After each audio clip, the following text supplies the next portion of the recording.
Dans un communiqué officiel, l'Alliance des démocrates pour le développement intégral, ADODI, alerte sur de graves irrégularités entachant les élections municipales prévues à Thônes 1. Après une première décision de la Cour suprême validant la liste du parti UNIR pour incompatibilité manifeste, un revirement soudain et inexpliqué de la même juridiction a réhabilité cette liste, suscitant l'indignation de l'opposition qui dénonce une instrumentalisation de la justice au profit du pouvoir en place. Communiqué relatif à de graves irrégularités dans le processus des élections municipales à Thônes 1. L'Alliance des démocrates pour le développement intégral, ADODI, porte à la connaissance de l'opinion nationale et internationale une situation d'une extrême gravité survenue dans le cadre du processus électoral des élections municipales prévues pour le 17 juillet 2025. À la suite de la publication des listes provisoires de candidature par la Commission électorale nationale indépendante, CENI, notre parti a découvert avec stupéfaction la présence, sur la liste du parti UNIR dans la circonscription électorale de Thônes 1, de plusieurs candidats en situation manifeste ou d'incompatibilité, en violation flagrante des dispositions du code électoral en vigueur.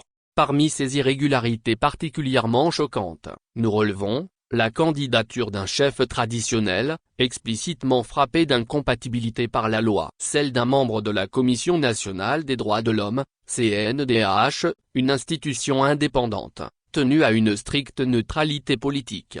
Et, plus grave encore, la présence d'un représentant du parti UNIR siégeant actuellement à la CELI Thônes 4, situation prohibée par les textes électoraux.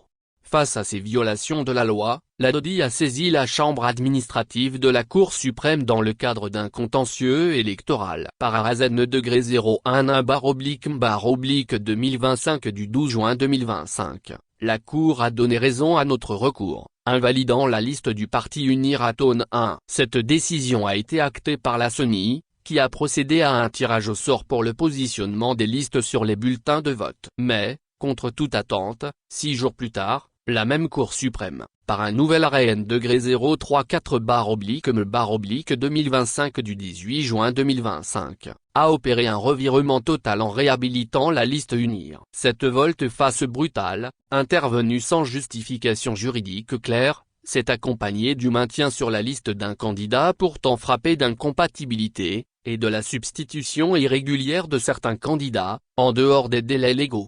Une telle situation est inadmissible. Elle constitue non seulement une violation grave du code électoral, mais également une offense à l'intelligence et à la conscience citoyenne des Togolais.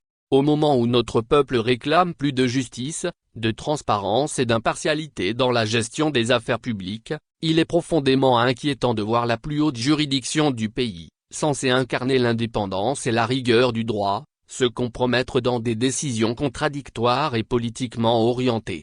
Cette attitude ne traduit-elle pas, une fois encore, la soumission du pouvoir judiciaire à l'exécutif? Peut-on dans un tel contexte, parler d'un état de droit? Dans un tel contexte peut-on encore parler de démocratie électorale lorsque les institutions garantes de la légalité foulent aux pieds les règles qu'elles sont censées appliquer? Si la Cour suprême peut ainsi violer, en toute impunité, les lois qui régissent les élections, que peut-on attendre du scrutin lui-même? Face à cette dérive, l'ADODI condamne avec la plus grande fermeté cette manipulation flagrante du droit électoral au profit du pouvoir en place, interpelle solennellement la Cour suprême sur sa responsabilité et lui demande de revenir à une lecture rigoureuse du droit en invalidant la liste UNIR à Thônes 1.